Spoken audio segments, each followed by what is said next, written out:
ইনকিলাব মঞ্চের আহ্বায়ক শরীফ ওসমান বিন হাদির ওপর গুলি চালানোর ঘটনায় এ যাবৎ অন্তত ১০ জনকে আটক করেছে। তবে এরা কেউ সরাসরি হামলায় জড়িত নয়। তদন্তকারীদের ধারণা, মূল হামলাকারীরা ইতোমধ্যে অবৈধভাবে সীমান্ত পেরিয়ে ভারতে পালিয়ে গেছে। যদিও পুলিশের অফিসিয়াল বক্তব্যে এখনও তাদের বৈধভাবে দেশত্যাগের কোনো প্রমাণ মেলেনি। হাদির জীবন-মৃত্যুর সন্ধিক্ষণে থাকা এবং অভিযুক্তদের সীমান্ত পেরিয়ে পালিয়ে যাওয়ার এসব তথ্য প্রকাশের পর দেশে উদ্বেগ ও নানা প্রশ্ন আরও তীব্র হয়ে উঠেছে।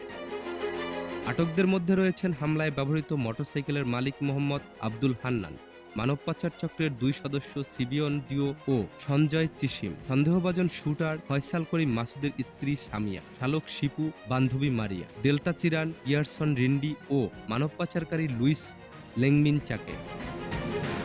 পুলিশের তদন্তে নিশ্চিত হয়েছে যে ফয়সাল করিম মাসুদই হাদির উপর গুলি চালিয়েছেন এবং মোটরসাইকেল চালক ছিলেন আলমগীর শেখ। তারা ডিজিটাল ডিভাইস ব্যবহার করে অবস্থান গোপন রেখেছিলেন।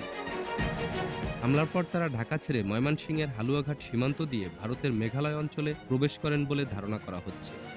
এ বিষয়ে আল জাজিরার বাংলাদেশ প্রতিনিধি জুলকারনাইন সায়েদ তার ভেরিফাইড ফেসবুক অ্যাকাউন্টে একাধিক পোস্টের মাধ্যমে হামলা সংক্রান্ত বিভিন্ন তথ্য প্রকাশ করেছেন। তার দেওয়া এক পোস্টে তিনি আরও কিছু গুরুত্বপূর্ণ বিষয় তুলে ধরেন। তার বক্তব্য অনুযায়ী ওসমান হাদিকে হত্যার উদ্দেশ্যে গুলি করার ঘটনায় প্রধান শুটার হিসেবে সাবেক ছাত্রলীগ নেতা ফয়সাল করিম মাসুদ ওরফে দাউদ খান এবং মোটরসাইকেল চালক আলমগীর হোসেন নাম উঠে এসেছে।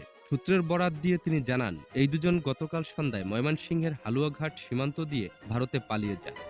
এছাড়া ভারতের প্রবেশের পর আওয়ামী লীগ নেতা জাহাঙ্গীর কবির নানকের ব্যক্তিগত সহকারী মোহাম্মদ মাসুদুর রহমান বিপ্লব ফয়সাল করিম মাসুদকে একটি ভারতীয় মোবাইল নম্বর জোগাড় করে দেন বলে গোয়েন্দা সূত্র থেকে জানা গেছে। ওই নম্বর ব্যবহার করে ফয়সাল গতকাল রাতে বিভিন্ন নম্বরে নিজেদের সেলফি পাঠিয়েছেন। সংশ্লিষ্ট সূত্র একটি নম্বর ইন্টারসেপ্ট করে ছবি উদ্ধার করেছে এবং নিশ্চিত করেছে যে ছবিটি ভারতের আসাম রাজ্যের গুয়াহাটিতে তোলা।